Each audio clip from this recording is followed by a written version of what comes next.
ఈ group 1 preparation 2016 to 2024 almost 8 years long preparation, అంటే అవసరం కూడా గ్రూప్ 1కి. మరి ఈ ప్రిపరేషన్లో అంటే ఎట్లాంటి, అంటే ఇన్ని సంవత్సరాలు చదువుతున్నప్పుడు మీ ఫ్రెండ్ చెప్పింది ఏంది, 6 నెలల్లోనే గ్రూప్ 1 పడుతుంది. 6 ఏళ్ళకి కూడా పడలేదు. 2022లో 6 ఏళ్ళ తర్వాత పడ్డది. మరి ఎట్లా అంటే మానసికంగా కన్సిస్టెన్సీ మెయింటైన్ చేయాల్సి వస్తుంది కదా. ఆబ్వియస్లీ అన్న, ఒక పాయింట్లో బాగా దగ్గర వాళ్ళ నుంచి మన చుట్టుపక్కల ఉన్న వాళ్ళు మనతో మంచిగా మాట్లాడేవాళ్ళు, వాడిది అయిపోయింది నా పని, ఇంకా వాడి జీవితంలో నాశనం అయిపోయాడు అని. అంతే అయిపోయింది, వాడి జీవితం స్మాష్ అన్నారు. వాడంతా చదువుకొని ఏం చేయకుండా వేస్ట్ మిగిలిపోయాడు అన్నోళ్ళు ఉన్నారు. బట్ నాకు మాత్రం తెలుసు నేను ఏం చేయగలను అనేది, ఏం చేస్తున్నా అనేది. టైం కోసం వెయిట్ చేసిన. ఎవరైనా అదే చెప్తా, ఒక్కటే అన్న, ఎప్పుడైనా గ్రూప్ 1 ప్రిపరేషన్ అనే కాదు, ఏ ప్రిపరేషన్ అయినా particularly for government services, any competitive exam, ఖచ్చితంగా ఉండాల్సింది ఏంటంటే సహనం. రెండో పాయింట్ ఏంటంటే ఎప్పుడు ఒకటి మర్చిపోవద్దు, నువ్వు ఎందుకు స్టార్ట్ చేసావని మర్చిపోవద్దు. అసలు ఈ పని స్టార్ట్ చేయడానికి కారణం ఏంటి? ఏదో బర్నింగ్ డిజైర్ ఉండాలి. ఇఫ్ ఇన్ కేస్ డిజైర్ లేదు, టైం పాస్కి వచ్చామంటే కథం, క్లోజ్, అక్కడతో ఆపేయచ్చు.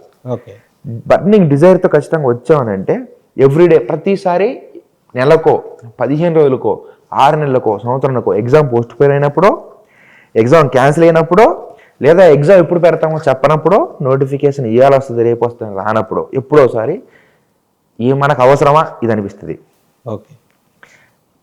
మనకి ఏంది కర్మ అని అనిపిస్తుంది, మనం ఆగిపోదాం అనిపిస్తుంది. అప్పుడు గుర్తు చేసుకోవాలా ఎందుకు స్టార్ట్ చేసావని. నువ్వు ఎందుకు స్టార్ట్ చేసావనే విషయం గట్టిగా ఉంటే మాత్రం, దానికి బలమైన కారణం ఉంటే మాత్రం ఆగవు. ఎప్పుడైతే నువ్వు దాన్ని లైట్ తీసుకుంటావో, నీ కారణాన్ని నువ్వు లైట్ తీసుకుంటావో, ఆ రోజుతో నీ ప్రిపరేషన్ కెరీర్ ఆగిపోయింది. నెక్స్ట్ మూమెంట్ నుంచి నువ్వు యాక్ట్ చేస్తున్నావు అంతే. అది గుర్తుపెట్టుకోవాలి. సో నాది లాంగ్ టర్మ్ ప్రిపరేషన్ కాబట్టి లాంగ్ టర్మ్లో ఎట్లా జరుగుతుంది అనేది మాత్రం నేను చాలా బాగా చెప్పగలను. అలాగే కొంతమంది షార్ట్ టర్మ్లో నాకు తెలిసిన వాళ్ళు షార్ట్ టర్మ్లో కొట్టిన వాళ్ళు, నాకు తర్వాత పరిచయం కలిసి ప్రిపేర్ అయిన షార్ట్ టర్మ్లో కొట్టిన వాళ్ళు కూడా తెలుసు. సో 2 రకాలుగా ఐడియా ఉంది. కానీ ఏ ప్రిపరేషన్ అయినా సింపుల్ లాజిక్ కన్నా పక్కవాడి రొటీన్ నీకు సెట్ అవ్వదు. చాలా మంది పొద్దున 4 లేసి చదవాలంటారు. నేను ఎప్పుడు 4 లేసి చదవలేదన్నా. టు బి ఆనెస్ట్, చిన్నప్పుడు స్కూల్లో కూడా చదవలేదు. మా అమ్మ రోజు తిట్టేది నన్ను, మా తాతయ్య తిట్టేవాడు. ఎందుకు అవి పొద్దునే 6 దాకా 7 దాకా ఎక్కువ ఎక్కుతుంది. నేను నైట్ పర్సన్, నేను నైట్ 3-4 దాకా చదువుతా. నేను పొద్దున్న లేవను 10 లేస్తా. అది నా కంఫర్ట్. ఫస్ట్ మన కంఫర్ట్ ఏందో మనం తెలుసుకోవాలి, మనకి ఏదో వచ్చు. ఇప్పుడు నా ప్రిపరేషన్ లో కూడా మా ఫ్రెండ్ కూడా ఒక అతను ఉండేవాడు. ఆయన కూడా తెల్లవారు 4 దాకా చదువుతాడు, 4 పడుకుంటాడు, మళ్ళీ 10 గంటలకు లేస్తాడు. అంటే కొద్దిమంది, అంటే వాళ్ళ డిఫరెంట్.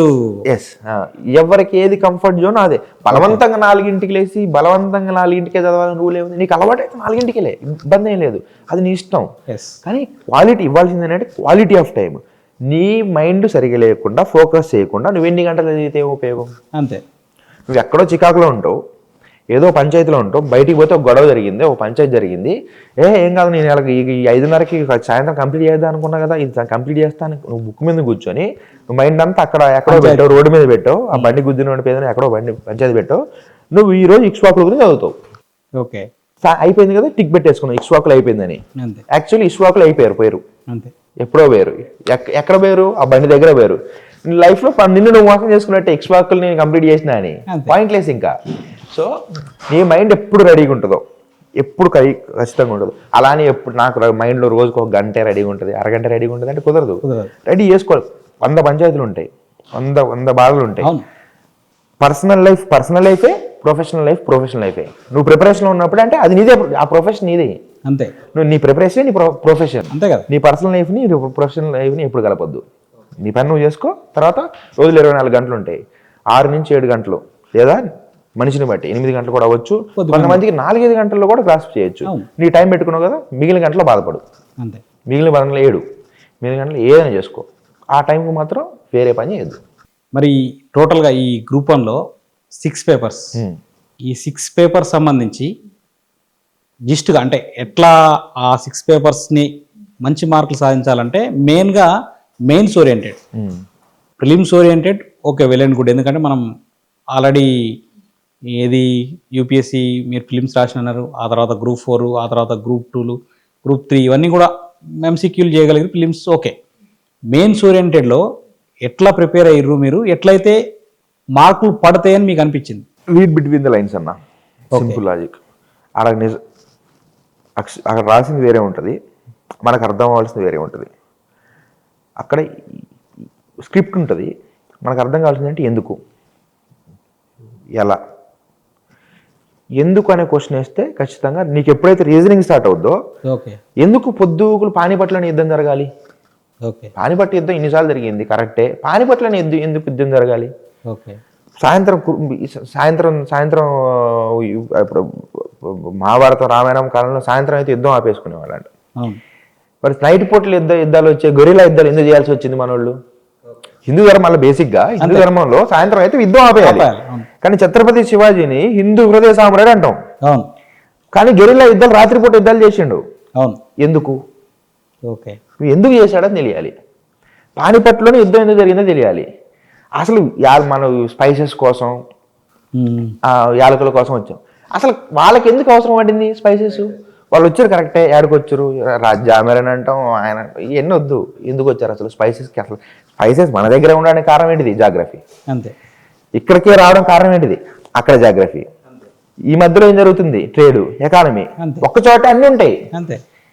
ఎప్పుడైతే నీకు ఎందుకు అనే క్వశ్చన్ స్టార్ట్ అయిందో, you are in the right track start అవుతుంది. ఇంకోటి ఏంటంటే ప్రతి విషయాన్ని 2 కోణాల్లో చూడాలి. ఓకే. 3వ కోణంలో జడ్జిమెంట్ ఉండాలి. ఓకే. గుడ్, బ్యాడ్, మధ్యలో ఒక మధ్య మార్గం ఉంటుంది. అంతే. ప్రతి క్వశ్చన్కి ఆబ్వియస్లీ ప్రతి టాపిక్లో పాజిటివ్స్, నెగిటివ్స్, వే ఫార్వర్డ్, ముందుకెళ్లాల్సిన మార్గం ఉంటుంది. దీంట్లో ఒక పని చేయడం వల్ల, ఫర్ ఎగ్జాంపుల్ ఏదైనా ఒక స్కీమ్ తీసుకుందాం, పెన్షన్ స్కీమే తీసుకుందన్న. దీంట్లో పాజిటివ్స్ మాట్లాడగలి, మన ఇద్దరు ఎదురు కూర్చున్నా. ఈరోజు ప్రిపరేషన్ మీ ప్రిపరేషన్ గురించి నాకు బాగా తెలుసు, మీరు ఎలా ప్రిపేర్ అయ్యారు నాకు తెలుసు, నేను ప్రిపేర్ అయినది ఈ మీద మీకు కూడా అర్థమవుతూనే ఉంది కాబట్టి మీకు కూడా తెలుసు. ఇప్పుడు పెన్షన్ గురించి పాజిటివ్ మాట్లాడిన మీరంటే మీరు 10 పాయింట్ మాట్లాడతారు, నెగిటివ్ మాట్లాడమంటే నేను 10 పాయింట్ మాట్లాడతా. వెంటనే అన్న టాపిక్ చేంజ్ చేద్దాం, ఇప్పుడు మీరు నెగిటివ్ మాట్లాడాలి, నేను పాజిటివ్ మాట్లాడదన్నా. You are ready or not? అంతే, రెడీ. అదే ప్రిపరేషన్. అంతే. నువ్వు దేని గురించి అయినా పాజిటివ్గా నువ్వు పోయి ఒక దగ్గరకు వచ్చి మైకి పెడితే పాజిటివ్ మాట్లాడడానికి 10 పాయింట్లు నీ దగ్గర ఉండాలా, నెగిటివ్ మాట్లాడడానికి 10 పాయింట్లు ఉండాలి. నీ నువ్వు మాట్లాడబోయే నెగిటివ్ పాయింట్లు అవతల ఆల్రెడీ మాట్లాడేస్తే ఇంకో కొత్త పాయింట్లు మాట్లాడడానికి రెడీగా ఉండాలి. ఇక్కడ అంతే. యూనిక్నెస్ ఉండాలి, ప్రతిదానికి రెడీగా ఉండాలి. పాజిటివ్స్ ఉండాలి నీ దాంట్లో, నెగిటివ్ ఉండాలి, మధ్యలో ఒకటి ఉంటుంది మధ్య మార్గం, వే ఫార్వర్డ్, అది ఉండాలి. సో అది ఎస్ఏకైనా అదే పనికి వస్తుంది, మిగతా 5 పేపర్లకైనా అదే పనికి వస్తుంది. అంటే మీరు చెప్పింది ఏంటంటే సిలబస్ లో ఉన్న ప్రతి టాపిక్ సంబంధించి పాజిటివ్, నెగిటివ్ టోటల్ ఎట్లయితే బాగుంటుంది. వే ఫార్వర్డ్ అనేది నీ మైండ్, వే ఫార్వర్డ్ నువ్వెలా థింక్ చేస్తావు అనేది అబ్వియస్లీ ఎగ్జామినర్ డిసైడ్ చేస్తాడు. ఇతను ఇలా ఆలోచించగలిగాడు అంటే ఇతను దీనికి సెట్ సూట్, ఒక మార్క్ ఎక్స్ట్రా వేసుకుందాం, ఖచ్చితంగా డిసైడ్ అవుతాడు కదా. అంతే.